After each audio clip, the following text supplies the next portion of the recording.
I'm known for starting off on time, so I'm gonna live up to my reputation.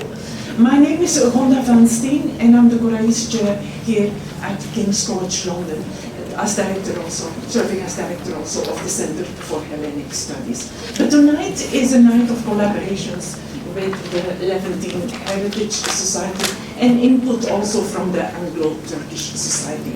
About these various societies you will be told more, but you can also consult the brochures, and we'll make sure that our newsletters and brochures are also available in the other room where we'll have a glass of wine after the event, so that if you need to learn more or want to learn more, you can pick up a newsletter or a brochure and ask us about it.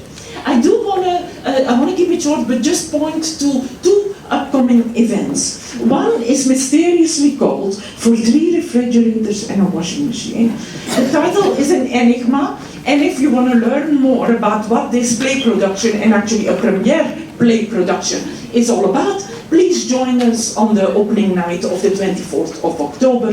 The production runs for 3 nights. And I also want to acknowledge that it's been generously sponsored by the Schility Foundation Social History Workshops. And I'm tremendously pleased to have Stephen Schilitis with us. It's a special honor. Thank you, Stephen, for coming. There is also another event on the back page. We save paper around here, right? On the back page, there is a Kazantzakis event coming up with a screening of a documentary devoted to Kazantzakis' trip to Japan. The spiritual seeker that he was took him on a long road to Japan, and we have a special speaker putting that spiritual quest of Kazantzakis in more context. So the evening of the 25th of October will be devoted to a film screening, but then also to a talk contextualizing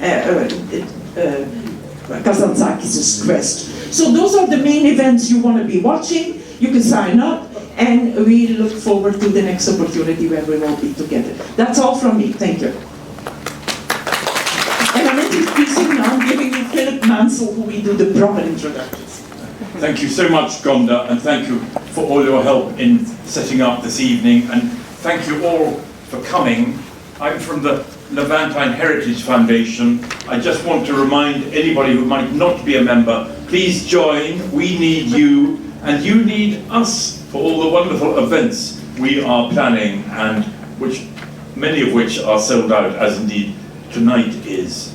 For example, on the 29th of October, we have a virtual event about another Chios subject, the Glavani family, who I think were Catholic, from Chios, who became merchant financiers, influence like the Cavacaresses stretching far beyond the borders of the Ottoman Empire to Brussels, Paris, Alexandria, Sebastopol, and far beyond. And it's constructed using Catholic Church registers and the Ottoman archives. And that is by Efe Erunel and Alexandra Kumpuli. And on the 27th of November in Senate House, there is a small symposium with speakers including Katja Pizzi, Richard Bassett, myself, Michael Kartakis, and maybe Alex Kedros, it's not certain, on Trieste and the Levant, the many links between the great Austrian port of Trieste and Alexandria, Smyrna, Constantinople, and beyond. Again, to show that cities could defy states and national frontiers. And not only can you join tonight, and Quentin, who's at the back, is your man for joining. He's got a machine. You can also buy back copies of our proceedings of previous conferences in Izmir and in Istanbul for a lockdown price of only £10 each. So it's a unique opportunity. And now it is a great pleasure, and we're planning a conference in Rome next year. It's a great pleasure to introduce Richard Cavacaressi, who many of you of course know, who I think I've known for more than 50 years. And he is incredibly distinguished. We're very lucky to have him tonight. He's just been talking in Istanbul on baselitz. He has been a curator in many museums, including for over 20 years the Scottish National Gallery of Modern Art in Edinburgh. He's been the director of the Henry Moore Foundation and later a senior curator in the Gagosian Gallery in London. And he's published widely on modern and contemporary art and curated many exhibitions. So we're very fortunate that tonight he is delving back into the past, into the depths of his family history, and he's going to talk about the Cavell Crescent, one of many families who left Chios for London in 1822 and founded this very particular Anglo-Greek world which flourishes today, as your presence here shows. So he's going to speak to us tonight on the Tears of Chios, a Greek family's story of diaspora. Thank you very much.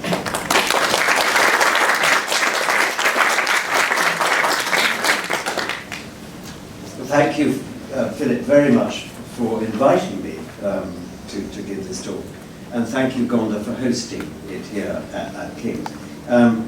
If I hold the microphone, it means I'm not going to really be able to turn my pages or work the pictures. So I'm going to dispense with this microphone and hope that my voice will carry. But if it doesn't, please let me know, and I'll do my best to speak up. Can I give you that? Sorry.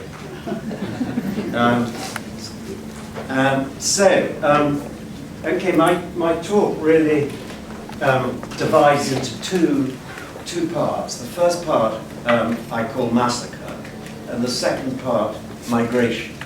So for those of you who are squeamish, please, don't worry about leaving now if you want to do that. But I don't think there's anything that I'm going to recount that merits a so-called trigger warning. But of course, these days you never know.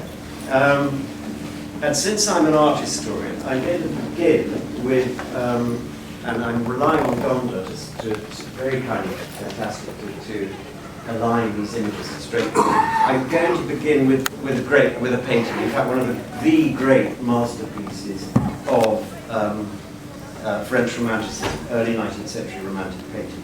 Delacroix's famous scenes from the massacres of Chios, 1824. There it is in the great Delacroix exhibition at the Louvre in 2018. It dominated the first room. It's 4 meters high. They very rarely take it down from upstairs from the Grand Gallery, but it did come down for this exhibition. This, incidentally, was the most popular exhibition that the Louvre has ever put on. It received over 500,000 visitors. And it caused an outcry when it was first shown at the 1824 Paris Salon. There it is in slightly larger detail. Because people were shocked. What the visitors to the Salon were being used to, of course, was French neoclassical painting. Marble, smooth bodies based on Greco-Roman sculpture, rules about composition for a historical subject, and so on. So this came as a huge shock, following on from Géricault's famous raft of the Medusa 5 years earlier. Romanticism, yes, in terms of subject matter. Obviously, it's the great Byronic subject of the freeing or attempts to liberation of an oppressed people. But I would say, in terms of handling and paint, it's looking forward towards realism. And it's only about 20, 30 years before Courbet, the great French realist, introduced another revolution in painting. Delacroix was only 26 when he painted it. He was accused of committing a massacre in paint, of ignoring the classical rules of composition, as I've said. Some thought it represented an outbreak of the plague, in particular the figure of the dead mother here with her child trying to suckle her breast. The colours were disgusting, it was crude, but what offended his critics most was his use of live models, living models.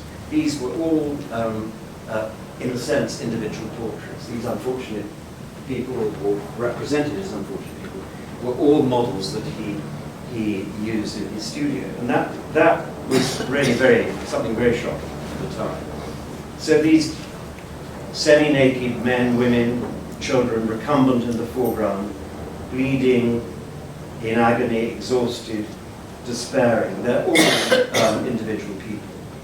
And you can see some of the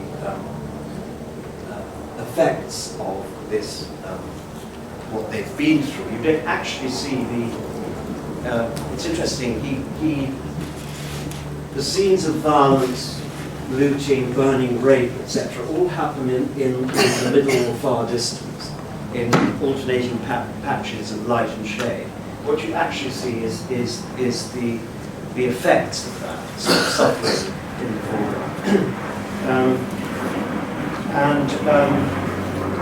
The only really you can sense their just utter despair and abject condition.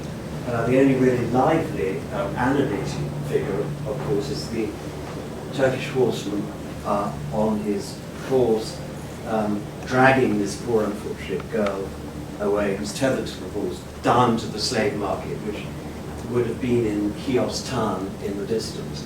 It's actually quite accurate, although, obviously, Delacroix had never been to Chios. He relied on the graphic accounts in the French press, and also interviewed one or two eyewitnesses. I think in particular there'd been a French soldier on Chios at the time who came back and whom we met in Paris. So this painting was 2 years after the massacre happened. He must have looked at a map too, because I think you see a high viewpoint. If you imagine that we're looking from the north down the island, it's not that inaccurate with the straits and the Turkish coastline in the distance.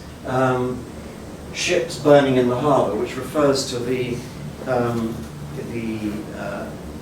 explosions that took place in June 1822, when initiating a second wave of savagery and killing on the island, when the Greek sailor captain from the nearby island of Zara, Canaris, who became admiral in the independent Greek Navy, in fact, I think the first prime minister of independent Greek, managed to blow up the Turkish flagship and killing the Grand Admiral, and that, of course, initiated a second wave of killing. The first wave of killing was Easter 1822, Easter Sunday 1822, and then the second wave, so Delacroix must have known about that, was as a result of the number of Turkish ships being blown up by these fire ships that Canaris managed to insert. When I published this article a couple of years ago on the anniversary, the bicentenary of the massacre, I was, and instead the title was not mine, that was the New Statesman. I was surprised by how many people had never heard of the massacre of Chios, and actually didn't know very much about the Greek War of Independence. But I just thought I'd show a more recent painting of atrocity, done again very soon after the event. That's really one of the reasons why the Delacroix is so important, that it was an atrocity painting done only 2 years after the event, which was something new in the history of art. Of course, Picasso's Guernica. Picasso, a great admirer of Delacroix, was inspired by the massacre of Chios to paint Guernica. You can see some picking up on some of the details of the rearing horse, the broken sword, and this kind of frieze of suffering, brutalized figures, but you don't actually see, the destruction of the body. So why did this massacre happen? Well, you can see from this map how close Chios is. It's the dotted line here to the Turkish mainland. I think it's only 4 miles across. I'm sure a lot of you know this story, but I'm just going to repeat it as briefly as I can. It was so very close to Turkey, an unarmed, defenseless population, a hugely prosperous island, having been for 2 centuries a Genoese merchant colony between the 14th and 16th century. Initially ruled by members of the Giustiniani family, and later run by a corporation of private shareholders, a sort of joint stock company, similar, though much earlier than the East India Company, to exploit and commercialize the natural resources. So it had this highly developed economy based on trading principally silk, mastic, and citrus fruits. And I'll come back to the last two in a minute. And as Philip said, the Chios business communities were all over the Ottoman Empire: the Aegean, Smyrna, Constantinople, Edessa, and other Black Sea ports. And many Chians or Chiots were in business in these places. So any kind of uprising on the island would have endangered those communities in other places.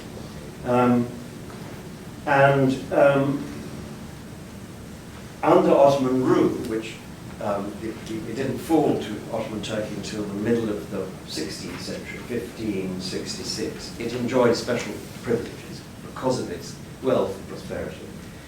It also had a large degree of autonomy, self-government,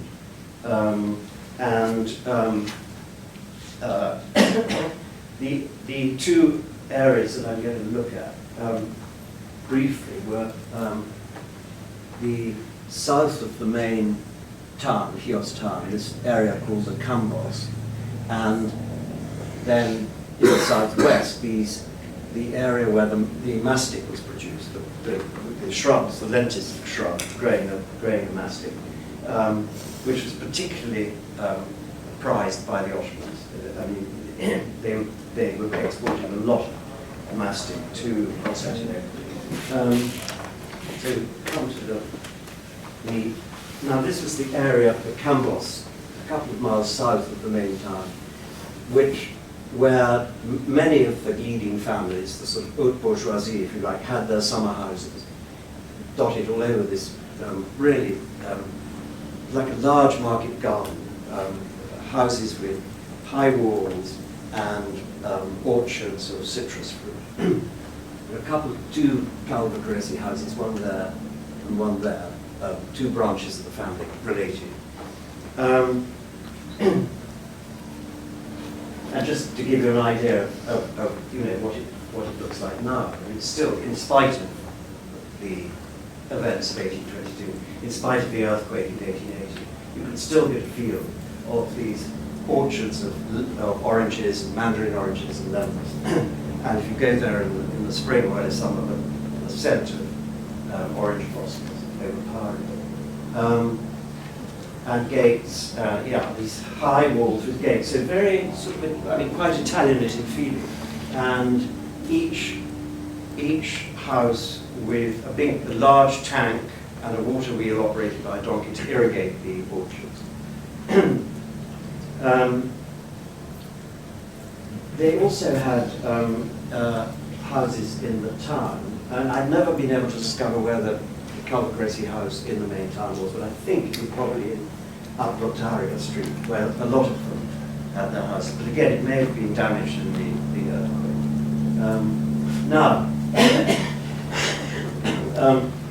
Down to the mastic growing area, the mastic villages. That shows me about 20 years ago.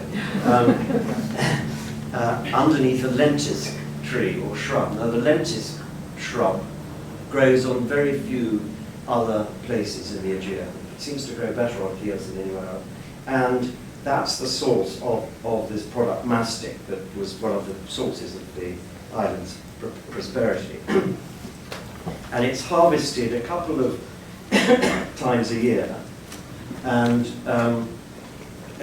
by making incisions in the trunk of the tree or the shrub. And this kind of resin hardens into these translucent, tear-shaped pellets. And it's made into a variety of products, including chewing gum and pastils which were in great demand by the women of the imperial harem in Constantinople.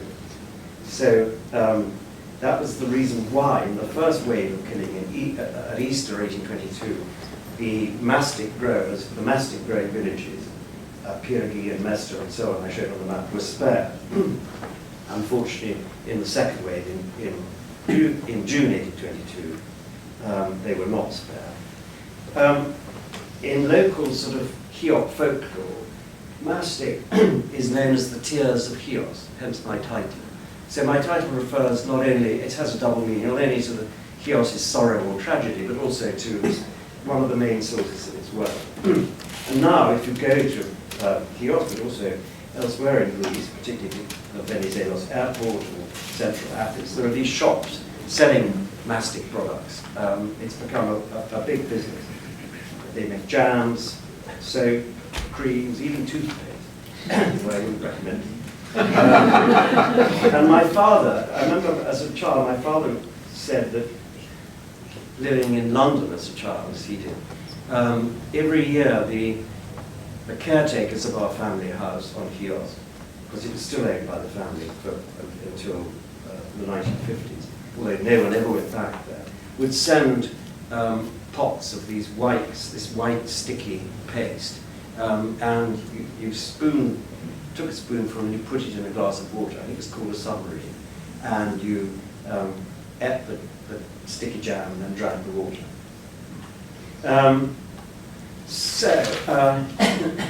Yes, and that just, I found this postcard of these rather fierce-looking mastic-growing ladies cleaning the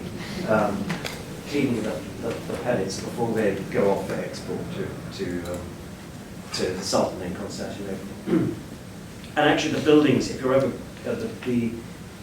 the architecture of these mastic villages is really rather fascinating, rather wonderful. It's this kind of sgraffito work, and also these black and white pebbled pavements are particularly characteristic of those villages. Very old medieval villages were fortified on the outside and with access between the houses on the first floor. So if any kind of siege or attack happened, there would be some possibility of escaping. So back to the massacre, and the person who ordered it was Sultan Mahmud II, whom you see here on horseback. Otherwise known as of a reforming sultan, I think. It was he who abolished the janissaries, that those elite guards who became far too powerful in Constantinople, in the supply of property. And he, I think, when I say he abolished them, I think he had them all killed when they became too powerful. He was otherwise known as a reforming sultan.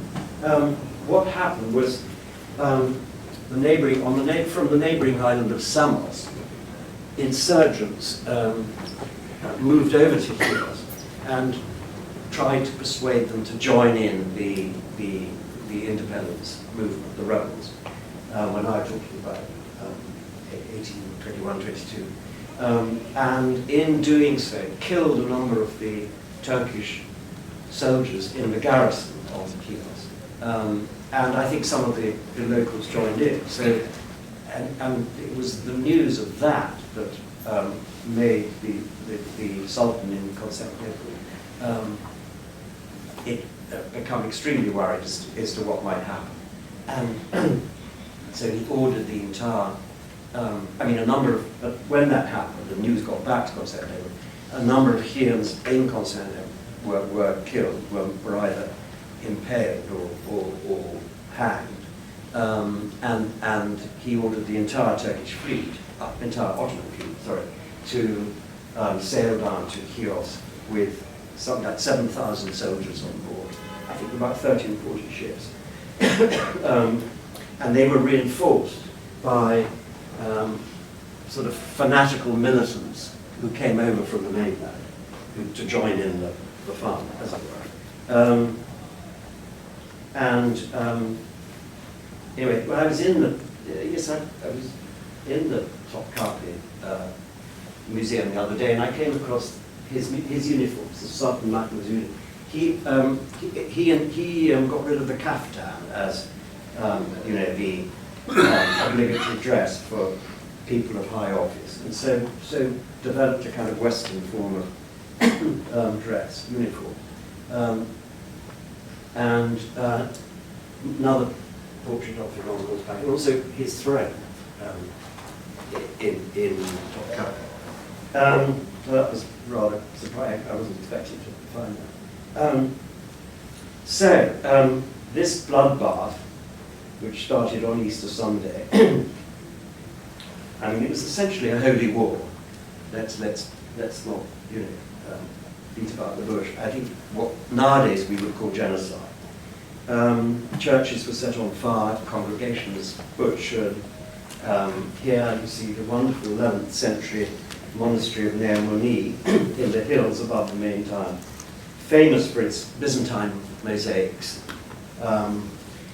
where the a number of people took refuge there, but I'm afraid that did no good. And the bones and skulls of some of the victims are still preserved today in a little outbuilding in the monastery. I think what archaeologists today would call dark heritage. Anyway, men, women, children mutilated, enslaved, property looted, destroyed, etc. The Cambos, the families in the Cambos were especially targeted because it was thought that they were the wealthy islanders. And although estimates vary, of the original population of about 120,000, I mean, it was a very big island. It was the 5th largest island in the Aegean. About 100,000 were either murdered, sold into slavery, or forced to flee to the safety of islands under Greek control. And the slave markets of the Levant were, for months afterwards, were glutted with Hiop boys and girls and young women for sale at knockdown prices. And of course, slavery meant, for many of them, meant sexual slavery. But first-hand testimonies of the massacre are extremely rare, for obvious reasons. Most people were murdered or enslaved, and those who were enslaved, very few of them escaped or were hurled again. But my great-great-grandfather, Matthew Calvagresi, in his old age, dictated an account to my great-uncle, who was then in his teens, in Estambul, where they grew, Constantinople. His account of the massacre, the slave market, and of being enslaved, being taken across to Anatolia. And I've never really come across anything so detailed as this. It was published in Greek. It was years before the manuscript surfaced, and its barely legible Greek script could be deciphered and translated into English. It was published in Greek in 2022 on the bicentennial of the massacre, but it's never been published in English. So I'm just going to read a couple of extracts, which should give you an idea of the whole. And the whole is 7,500 words. So when news of the Turkish invasion reaches them, the entire family, about 20 in all, are sheltering in their country house in the Campos. This refuge soon becomes dangerous, so Matthew's father locks and chains the entrance gate and heads for the hills with his family. They spend nights in various villages and eventually reach the west coast, hiding in caves while hoping to attract a boat to take them to safety. In vain. Tricked by a messenger from the capital, assuring them that the Sultan would grant them a full amnesty if they lay down their arms, of which they have none, and return to their homes, they turn back, then keeping to the hills. They pause for a few days in a village called Elata. And so they, just to give you roughly the sort of thing, they set off from the Campos, which is here, and then they move up there to a little village called Ios Georgios, up here. And then they move down to Elata, and then they go to the caves on the west coast, and it's hopeless, and go back to Elata, where they're captured. And then they're forced, after the capture, they're forced to walk over quite rocky, hilly terrain, back to Didymos, which is here, and then taken to the slave market in Chios town, which you can just see at the top of the map. So that's the sort of their itinerary, as it were. So Matthew writes, one day we were all sitting quietly together in a room in the house where we were staying, when we suddenly heard shouts. The Turks, the Turks. One has to have lived at that time in order for one to be able to understand what sort of impression the words made. Pale with fear and unable to speak, we turned in agony to my father, our leader. Matthew instead is about 16 this time, as a teenager, whom we looked to for everything. The cries continued, they spread to all quarters. The men lost what little composure they had, but the voices of the women were heard over the crying and wailing of the children. Indeed, the only thing we heard from the village was a great lamentation, but no one was able to work out from where it originated or how many the enemy numbered, but only that anguish and despair had taken hold of each one. We took refuge in the cellar, but it was not long before the Turks found us there. Beating violently on the door, they burst in and fell upon us shouting. I guessed from their expression what their little flattering language meant, although I did not understand their speech. First they seized my father by the throat. Then, pushing us and the maids, they came out of the house and brought us to where they had other prisoners, while they themselves committed other acts of violence, until with the arrival of nightfall, they would launch themselves into new ones. As luck would have it, the Turks did not see my mother. She held my younger sister Argentu, a 2 or 3-year-old child, on her lap, and when the Turks entered, she was behind the door, which they opened inwards. Pressing her hand over the baby's mouth, she was able to keep the baby quiet. Besides, the noise was so great that the crying of the little girl was not likely to have been heard. So it was that my mother survived and escaped being captured. Quite different was the fate of my 90-year-old grandmother, my father's mother, who was with us. They took her and led her to a wall, and because she would not renounce her religion, they piled up stones and built a wall around her, with her arms outstretched in the form of a cross. She was our first loss. Well, worse is to follow. During the forced march of the prisoners over this rocky terrain down to Chios town, down to Didymos and then up to Chios town, they separate Matthew's father from his children and take him to a secluded gully. Refusing to give them any gold, of which he had none on him, and refusing to become a Muslim, his fingers are cut off one by one. Finally, they cut off his head and throw his body into the ravine. When they reach Chios town, Matthew is placed under the command of his father's murderer, whom he has to accompany to a coffee shop, the meeting place of other agas, that's elders or chieftains.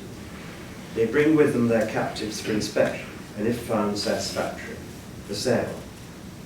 Quote, one day I remember Ali Kambay, that's his slave master, purchased at auction a young girl called Dariodati, that may be a misprint, we're not quite sure, for a note of exchange of 5 grossia. He handed her over to me to look after in the corner of the coffee shop. Not sure how much a Turkish grossia was, but if any of you know, I mean, was it related to the Venetian grossi? I'm not sure. While holding the young girl tightly by the hand, he looks out of the window and sees the slave market in Chios town's main square. Now, I've never come across a description of the slave market in Chios before. The slave market was set out in all its organized misery. The prisoners were set out for public auction, women and children, many with their hands tied to a long rope, so that they could not escape, while on all sides one could see some of the animals arriving, among which those bringing young girls to the market for sale. Their clothes in tatters, a sign of their last struggle for freedom, honor, and religion, who now had to submit to slavery and the intolerable life of the harem. From elsewhere came others, bringing to the market children covered in blood from the long march from the harsh hills. Each led 5 or 6, so that they were brought down to the capital, while their companions continued the pillaging.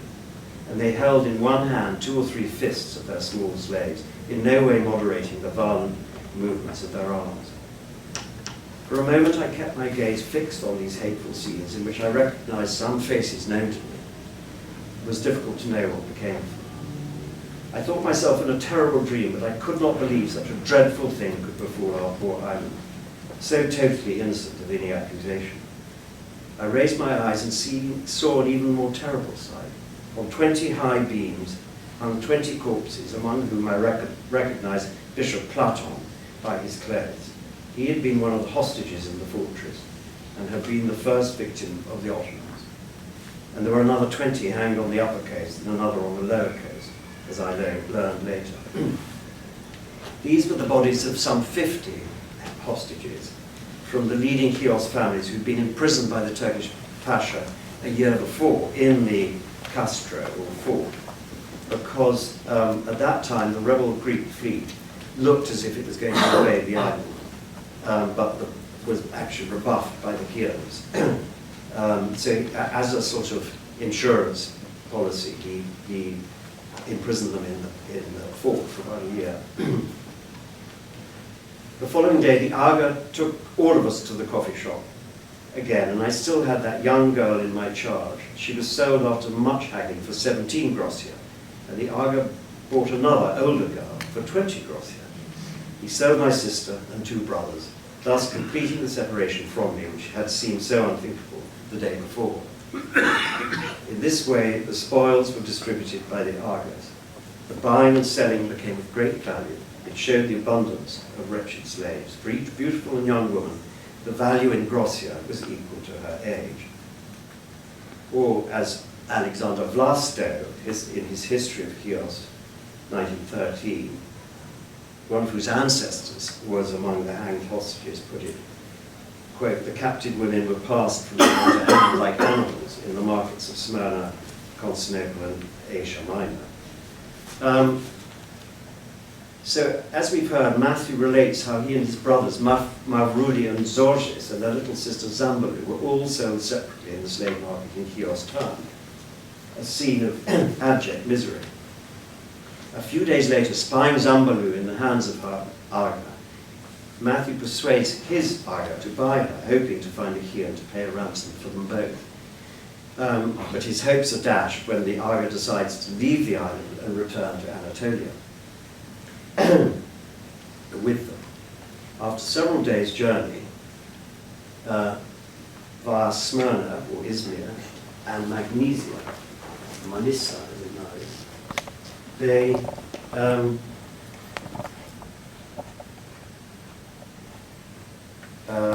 they eventually reach the town of Kirgacha, if I've pronounced it correctly, and where their Aga hands them over to a friend who owns a coffee shop, keeping only another young Chian girl whom he rapes. A few days later, he moves them again into the hills, and I imagine that's somewhere up, sort of, to the right, at the top there, where there's little square dots.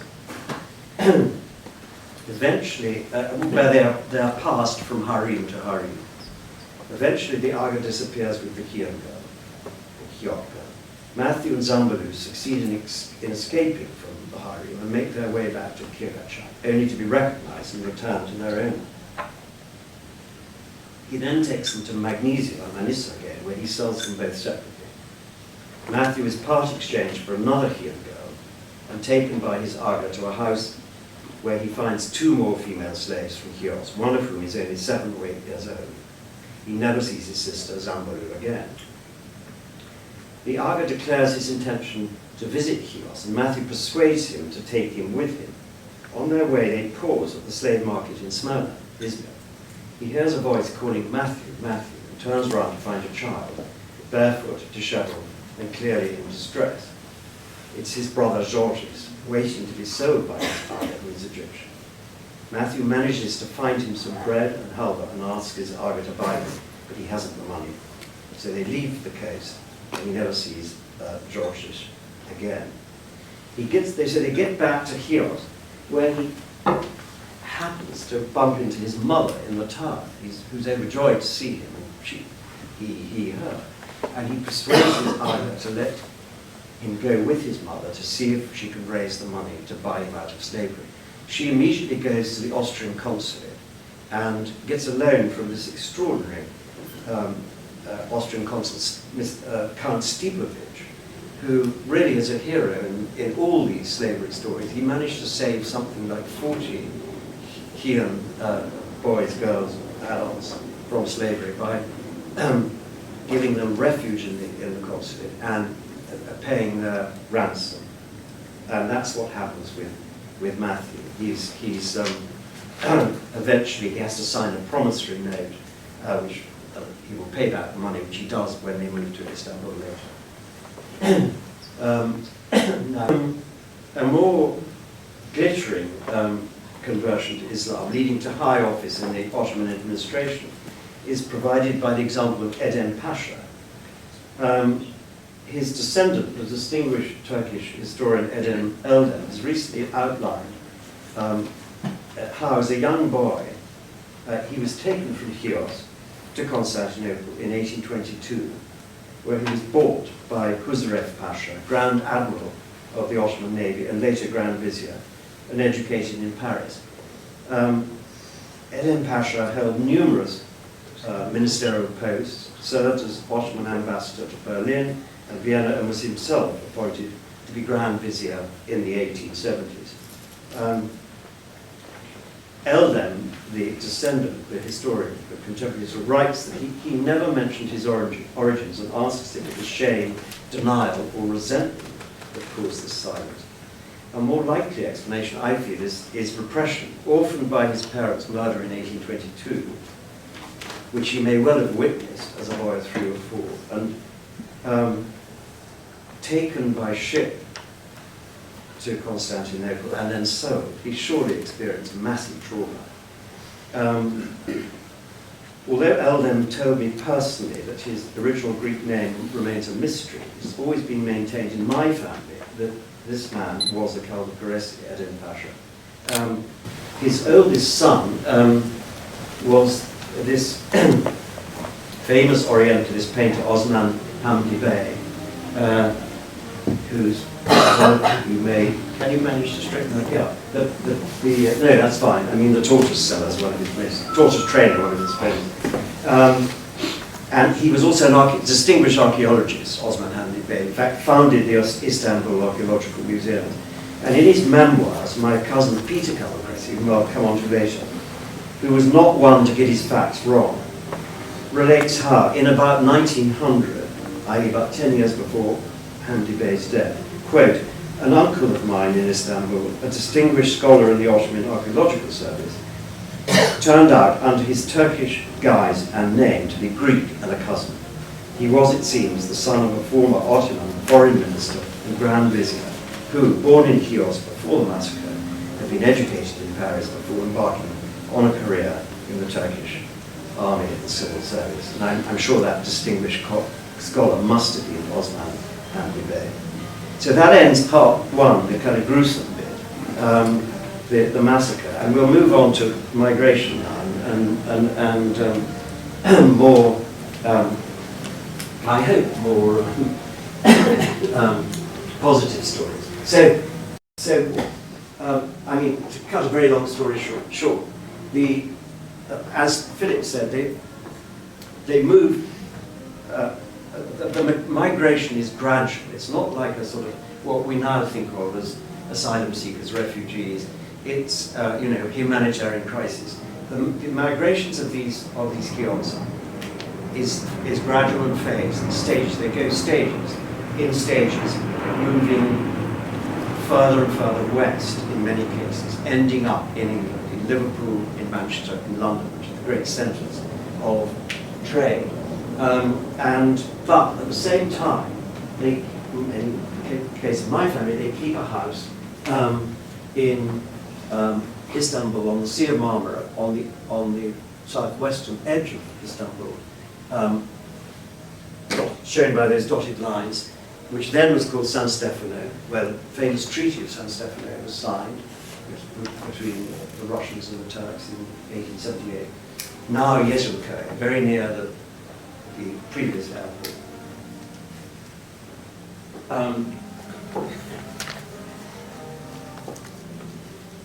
And this is San Stefano as it was in the sort of mid to late 19th century. Charming little fishing port on the Marmara,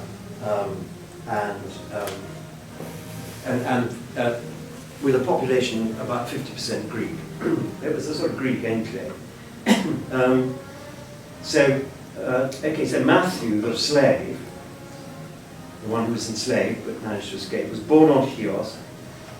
He goes to Constantinople, then to England, marries in London in 1841 a Rodiconaki, another prominent Chios family. The first two children are born in Manchester, centre of the cotton trade, and the last three in Constantinople. And that's where he dies in 1891. His son, John, my great-grandfather, was born in Constantinople, not in Chios, born in Constantinople, marries a Sekiari, another Chios, moves to Liverpool, then London, but suffers in the 1882 financial crash, loses all his money.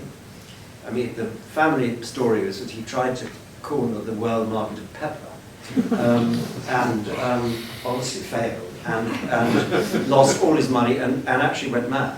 And he was declared of unsound mind in 1903 and lived the last 16 years of his life in a psychiatric hospital in Istanbul, where he died. But I think actually he was committed to this asylum before that, in the 1890s, because there are no photographs of it from the 1890s. So there's been this kind of tragedy. And then there is San Stefano, and that's the family house there. You can see the sort of classical stucco villa wall, and big garden behind.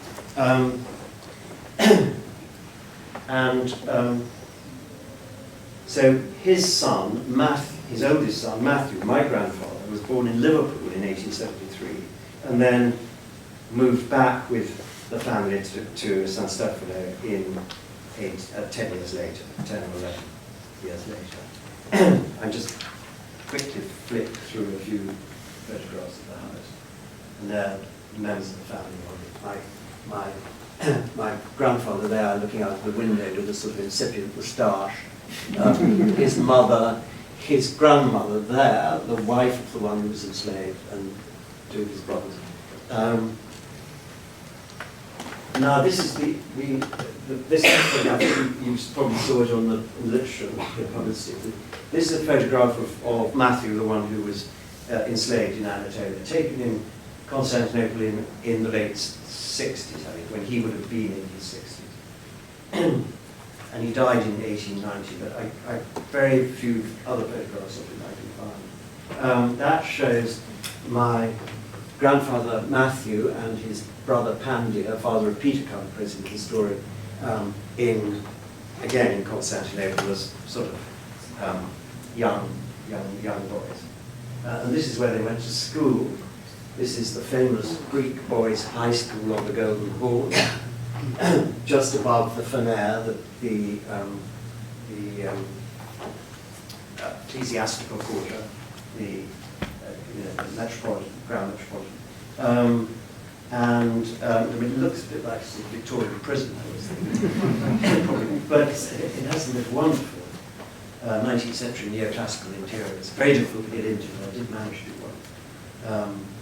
And yeah, there's a sort of lovely ceiling and this roll call in the assembly hall. Anyway, that's where they went. Both of them went to school, and then they went on together to the Sorbonne to read law. And that's just, I mean, I think they recreated a sort of Cambos-style house in San Stefano with these, the water wheel pulled by a donkey, high walls. I mean, obviously not citrus groves, lemon and mandarin, but it was a sort of, kind of paradise that they lost 50, 60 years earlier, and they recreated it here. And so this is found my grandfather and his brothers and sisters, and his mother and grandmother, the wife, the Rodiconaki wife of the slaves, by which time I think he must have died. And my father always said, because his father, my great-grandfather, went mad, I mean, you know, was committed to this hospital, which I found. I mean, I found where he was kept. It was a French psychiatric, it was a French hospital founded by French nuns in the Crimean War. Still exists, Lappe in Sicily.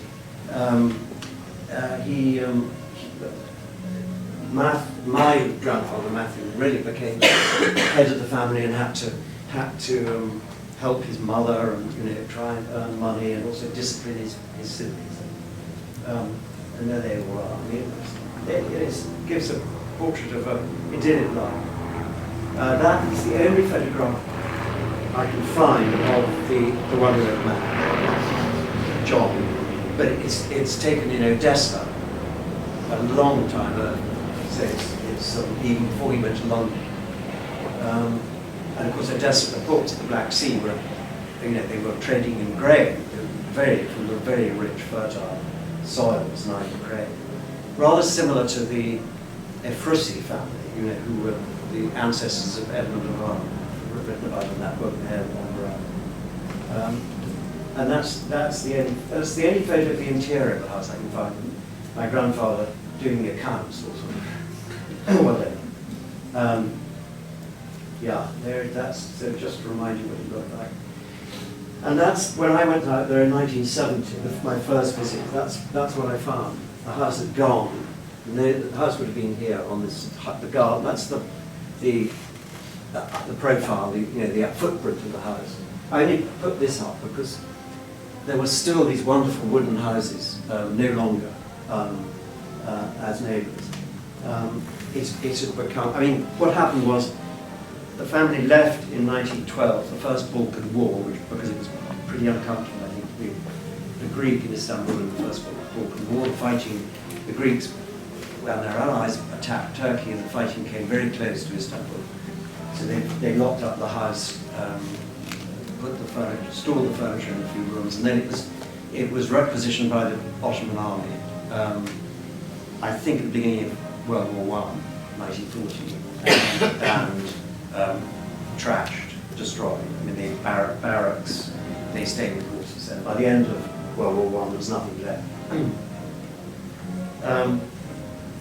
But nevertheless, I mean, I was just mentioning, I mean, before all that, they had a lovely time, and cousins, endless cousins, and there were lots of cousins, and they went on holidays up the Bosphorus, Terapia, Moder across the Marmara. Cousins had a house on the Prince's Island.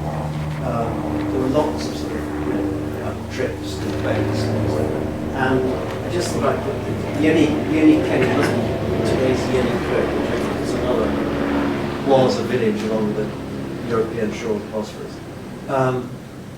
This lady here is Helena Skilitzi, who was my grandfather's first cousin. His favourite first cousin. Although she was born in London, she used to go out to Istanbul every year to stay with her uncle and aunt and cousins. And she much later, why won't this move forward? Oh, maybe. Okay, much later, 25 years later, in 1921, in London, she marries the great Greek statesman Venizelos. I'm sure my grandfather would have been at the wedding had he not been in India.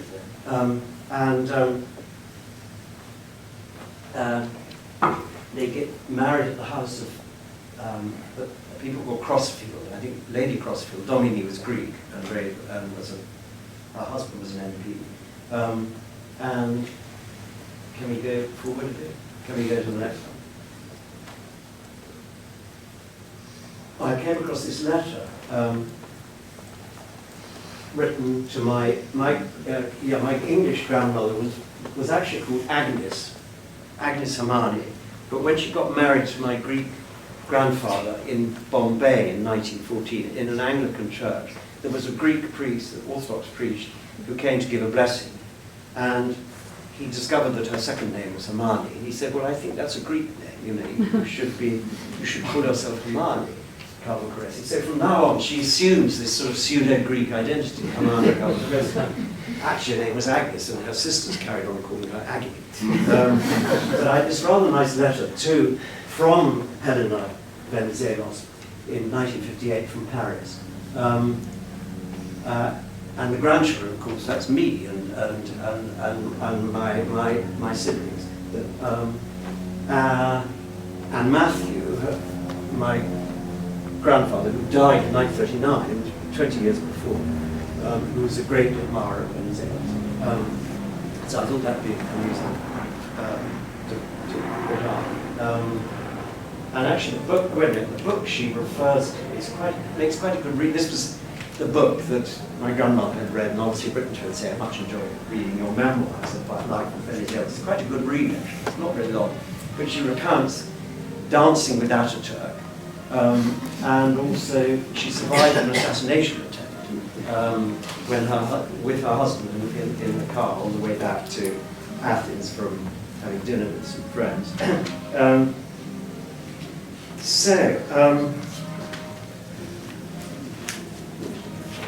What have we got next? Oh yeah, so the reason for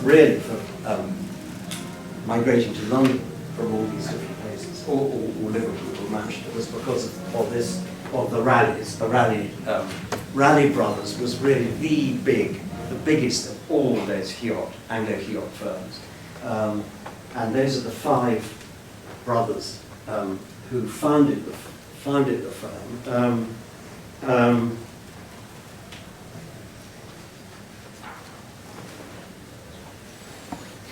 Yes, Eustratos goes to Manchester, the one on the right, centre of the textile industry, and he opens an office there in 1827.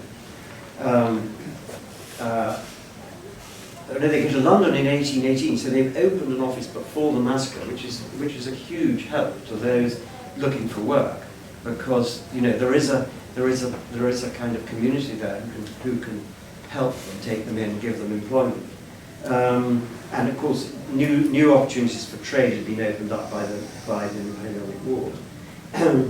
Then Manchester, and then Zanis, this one, goes to Odessa, where my great-grandfather worked.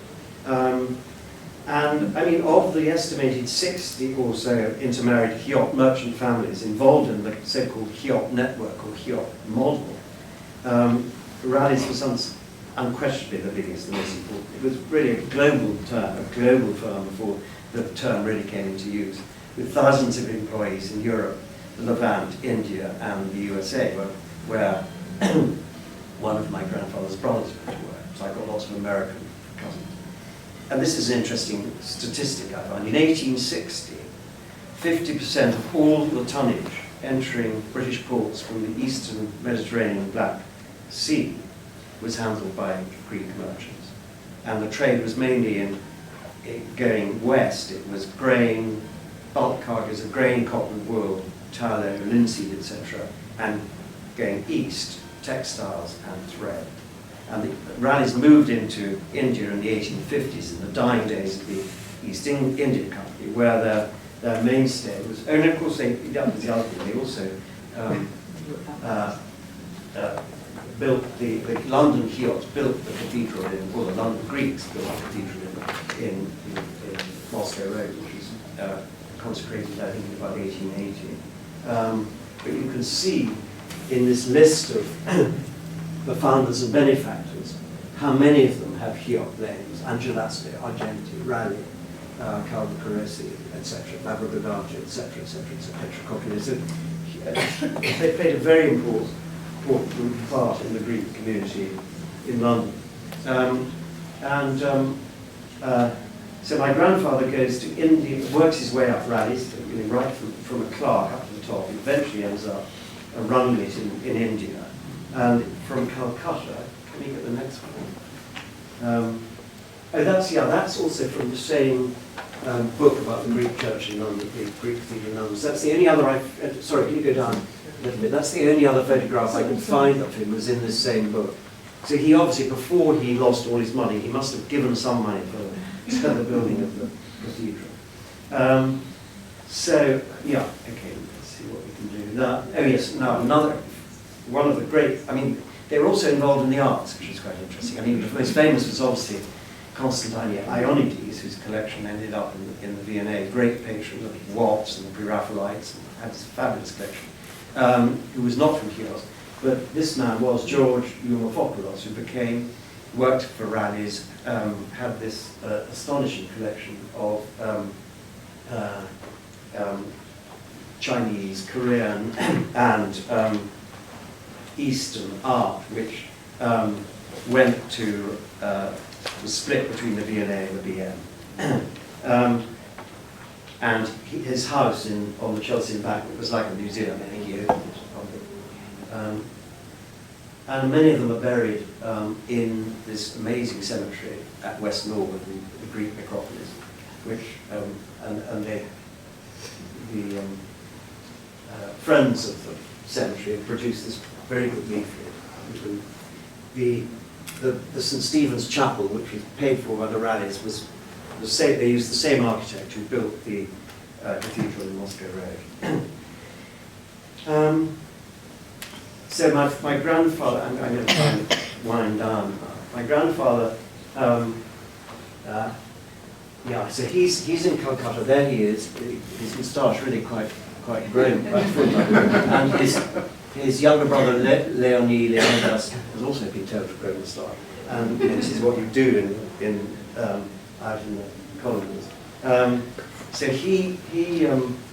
the big product there, or the big commodity there, is jute. I mean, what they're doing is harvesting jute, cleaning it, washing it, and sending it back to Dundee. And during the First World War, they had exclusive contract, Raleigh Brothers, of the British government for making, for manufacturing, for jute for the sandbags for the Western Front.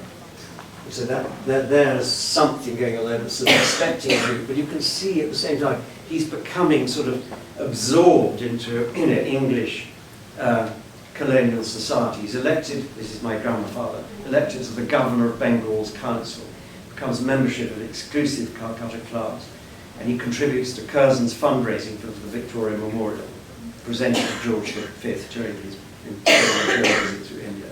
Meets and marries an English woman, and so he's the only one in Calcutta, my grandmother, Agnes Hamani, is the only one of his siblings not to have married a Greek, and two of them married Chios.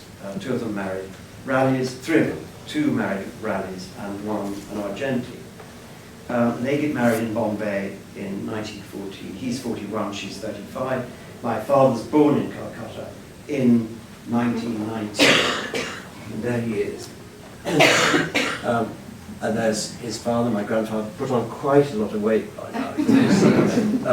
My grandmother, Agnes Hamani, her sister, and the family nanny, who was, I think, half Chinese, and their staff. And I think that photograph was taken just before they came back to London, in about 1923 or 24. And there he is at a wedding in London, the Brompton Oratory, with my grandmother, looking sort of, for all the world, a bit like a caricature of a sort of English gent. And at the same time, he's very much part of the Greek community. They are guests in the same year, 1927, the centenary of the Battle of Navarino, which I'm sure you know was decisive in destroying the Ottoman fleet. And there, if you can move up slightly, it's quite interesting. So there is my grandfather and grandmother and his uncle, members of the Baron, descendants of Baron. I didn't quite work out, I tried to find out which ones they were. The Crossfields are also here, where Venizelos got married. And interesting, Michel Calvacresi and his wife, whom I'll come on to now, because he's a very interesting character. He's a distant cousin from the other branch of the family, but he was let's get things right. He was from Marseille. Marseille was another port where a lot of them settled. His grandparents I mean, this is just to show you that the sons and grandsons of these merchants didn't necessarily all go into the family business. And I got 2 case studies. Both of them benefited from a classical education, one in France, the other in England. The top lycées in France, top public school in Britain, in this country. And it was this education that helped turn a Greek into an Englishman or a Frenchman. Michel Dimitri, who was at that Navarino dinner, because he ended up in London after the First World War. His father was a merchant, his wife's family from Chios, they'd escaped the massacre, fluent in several languages. He eventually became Diaghilev's second in command in Paris for several seasons of the Ballet Russe. And he was reported to have been the only man who worked for Diaghilev who never fell out. So he must have, his diplomatic skills must have been amazing.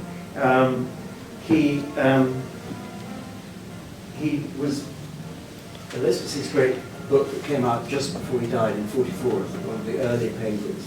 He wrote a lot on Russian music. He was honoured by both Tsarist and Soviet regimes. He wrote about the young Shostakovich, but also French music. And he became a great friend of Ravel.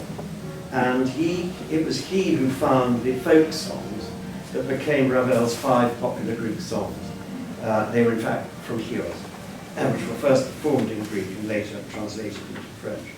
He also introduced Schoenberg's music to London, which is extraordinary achievement. Can you just go down a bit? This book, his book on Mussorgsky up on the top right, was given to me by Oskar Kokoschka's widow. It was in Kokoschka's library when I was working on the great Kokoschkas at Tina Richet about 40 years ago.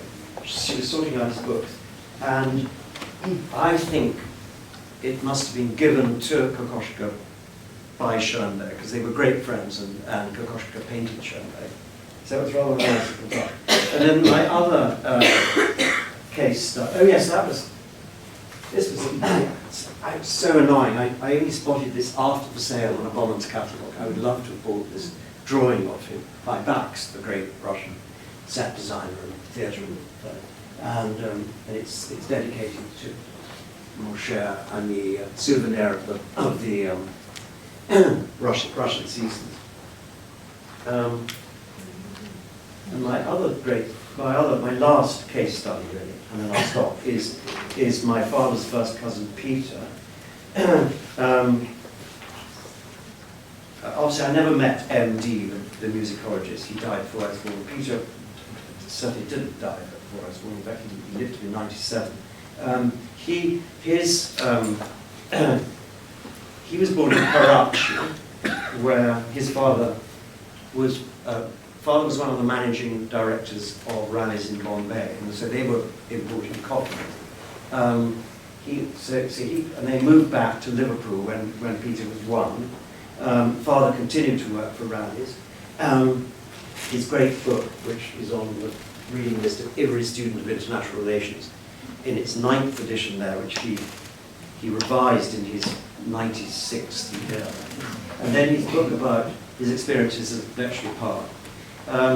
He was in RAF intelligence in Bletchley. In fact, there was another person of Chios ancestry at Bletchley, Alexis Vlasto, who also had a Liverpool childhood and was, like Peter, a King's Scholar at Eton, although I think they never met at Bletchley. I think they were in different huts. So, Britain was quite... and then after Bletchley, he's seconded to the Nuremberg trials. He's on the prosecuting team at Nuremberg. And I found this photograph actually comes from Philippe Sands' book, East-West Street, about mainly about Herr Schlauterpack, who's here, the international lawyer who managed to get the category of crimes against humanity incorporated in the indictment, and also helped Sir Hartley Shawcross with his opening speech. And there's Peter in his RAF uniform, sitting behind Lauterpacht, rather interesting. And Peter published the first book on the trials, very much from a legal perspective. about what you could indict, crimes against humanity. Could you indict a whole organisation like the SS, being criminal, etc., etc. So it's he was trained as a lawyer. And then, I mean, it's been suggested that what motivated him was an unwavering commitment to humanitarian causes, an intolerance of injustice and cruelty, and a belief in free speech that led to his early involvement in organisations such as Amnesty, Index on Censorship, etc., UN Subcommission for the Prevention of Discrimination and Protection of Minorities. And it's been suggested that his concern for the weak and the oppressed was shaped by his extensive knowledge of German war crimes, the Nazi genocide of the European Jews, gleaned from his intelligence, decoded at Bletchley, and from the revelations at the Nuremberg trials. There's no doubt some truth in it, but my concluding remarks really is, if we believe in the concept of transgenerational memory, or even trauma, there may be another source, namely the horrific events on Chios in 1822 that I've alluded to in this talk. After all, it was Peter's father, Pandya, that my great-great-grandfather, Matthew, nearing the end of his life at San Stefano, transmitted, dictated his account of those atrocities committed by the Ottomans, including the loss of half of his family and his subsequent enslavement in Anatolia. And then there was the second catastrophe. I've also shown that overtook the family 90 years later when the San Stefano home, a peaceful, picturesque enclave overlooking the Marmara, was requisitioned, looted and destroyed by the Ottoman army. So I'd say such a history of displacement and dispossession, a kind of double diaspora, if you like, was, I think, etched deep in the collective family psyche. And I end with this painting, published his account of his origins, his family history, published by this department, if I'm not right, Centre for Contemporary Greek Studies in 1983, so just over 40 years ago. So we've now come full circle, and I learned much from Peter, and I'm no doubt that his example inspired me to research my Greek family's eventful history and to share with you tonight some of the results of that research. Thank you.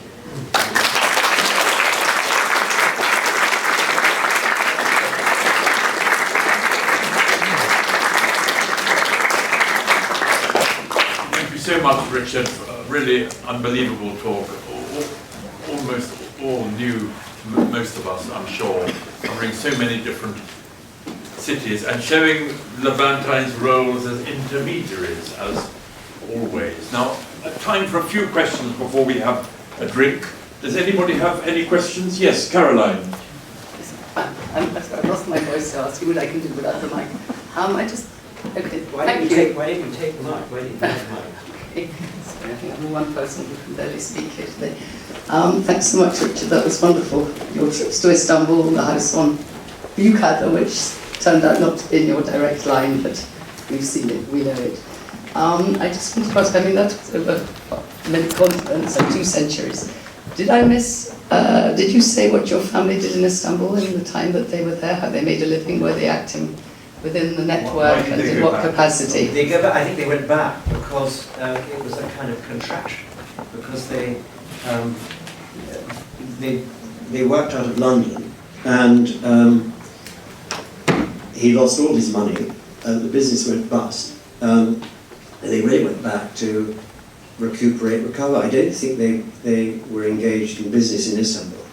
I mean, there were a lot of Chians who were. I mean, there's a church of St. John of the Chians in Galata, and of course Galata was, as you know, a great Genoese port in the Middle Ages, so there would have been a link there. But no, it wasn't until my grandfather joined Rallies as a clerk and was sent to India that he started to sort of revive the family fortunes. Any more questions? Yes, Clive. Thank you. Fascinating, Richard. I must admit, I worked for a financial newspaper, but I'd never heard of Rallis. What happened to the company? It was so grand and prosperous. Where is it now? Did it get bought out? Well, Rallies India was after independence in 47, was taken over by Tata. It's now Rally, and their headquarters in Bombay. But they still have an office in Calcutta, but I think Rallies elsewhere was taken over by, was it Wolfson? Or, no, Wolfson, Great Universal Stores. I mean, they no longer exist. I think the family lost its entrepreneurial drive in its fourth generation. I was only going to say it was merged into Cargill eventually. In your research, have you come across contracts between your family and other Greeks in 1910s, 1920s, who would set up companies, cigarette companies, yogurt companies, that kind of production? Do you have any? I haven't, but I haven't. I mean, I've only in my research, I've only just skimmed the surface, so that I'm sure there's a lot to be discovered in the various archives. I hope. Any more questions? Yes, over there. Could you say your name? Hello, I'm Zeynep Cebediswari. Yes. So I missed the very beginning, sorry, we went around the campus to find this room. But Kalvakoresi, so they were always Greek Orthodox, they were never Catholic, or? It's a very good question. I mean, people used to say to me, Kalvakoresi, that's an Italian name. Yeah. And I said, no, it's Greek. And then the more I looked into it, I realized that actually the first half of it is Italian, the Calvo bit is Genoese. So the name is a double barrel name, really. There was one of the Genoese who came to Chios to make his fortune in the 16th century, I think, called Calvo or Calvi. I think they came from Calvi in Corsica. Married a Byzantine lady called Koresi, who'd come from Ephesus to escape the Ottoman drive westward and ended on. That's why he called it from Byzantium to Eton, I think, because the Koresi bit were Byzantine. It was a Byzantine family. So actually, when my son, who's here, gave me as a 70th birthday present one of those DNA ancestry, I was fascinated to see that there was more North Italy than Eastern Aegean. I mean, they don't tell you you're Greek or Italian. They give you a map and say this is obviously because borders change. So I was something like 11% North Italy and 5% Eastern Aegean. North Italy would be Genoa, Eastern Aegean would obviously be Chios, but they said Eastern Aegean is the strongest strain, and you may well have relatives there. So. Okay. So maybe Catholic Church records? Yes. Well, I think they became Orthodox quite early on. I mean, there were obviously Catholics and Orthodox on Chios, and the council that ran Chios, the aldermen, what you like to call them, who changed every year, I think they were elected. 3 of them were from the Orthodox community and 2 the Catholic community. So I think, I don't know, George will correct me how well they got on. I think there was some. I think they got on quite well, but the turning point was the end of the 17th century with the 1-year Venetian occupation, and then the Catholics were expelled from the city. But there were still wonderful Catholic writers in the 18th century from Chios. Yeah. There was also 1% North England, which I've never been able to. Thank you, Zeno. Any more questions? Yes. I was just wondering how Chios might have suffered when Ataturk took over, 1923 and so forth. Well, I think there were a lot of refugees from mainland Turkey, as a result of the exchange of populations, the Treaty of Lausanne, who probably were not terribly welcome on the island, I think. I don't know. I haven't gone into that. Because it was quite nasty, wasn't it, at times? I think in most Europe, Yes, we have. yeah. There's a question over there. Ian? I can shed light on the question that I can shed light on the question that we just asked. The later history of the campus in Chios was that it was the site of a refugee camp for Asia Minor refugees from the mainland, It came in various stages. In 1914, which was the date of the first pogrom by the Ottomans against the Greek inhabitants of Asia Minor, and again in 1922 in the so-called catastrophe. And no, the migrants weren't welcome on the island. My grandmother was one of them and was born in that refugee camp. On the other side of my family, my grandfather's elder brother escaped to Chios in 1912 to escape the Turkish or the Ottoman draft because the law had been changed earlier in the opening years of the 20th century to force ethnic Greeks to serve in the Ottoman army. And my grandfather's brother tells of the lack of sympathy and welcoming on the part of the native Hiots, the Asia Minor refugees. So it was quite a difficult time. And 1912 was when Chios was liberated, as late as that. So it was very young. That's right. I mean, what interests me, and I'd love to hear other people, perhaps later or afterwards, is how long does this kind of self-identification as Greek carry on when, like me, you don't speak the language, you're only 5% or 11%, but you're saddled with this name, which you might regard as a badge of pride. If you're male, you're saddled with the name. How long can it go on? My father didn't speak Greek either, but he was absolutely conscientious about keeping up with all his Greek relatives, wherever they were, in Athens or Paris or New York. And for years, he and his first cousins, Roy Calvacresi and Peter Calvacresi, tried to get compensation for the land at San Stefano without any success. So, he felt sort of partly Greek, although he didn't speak it and lived in. So I don't know how. Well, it's a theme of many people here work. Double identity, triple identity. Is identity exclusive, or can you be? How many nations can you feel you belong to? Anyway, this is something I think to go on discussing over a glass of wine. Thank you again.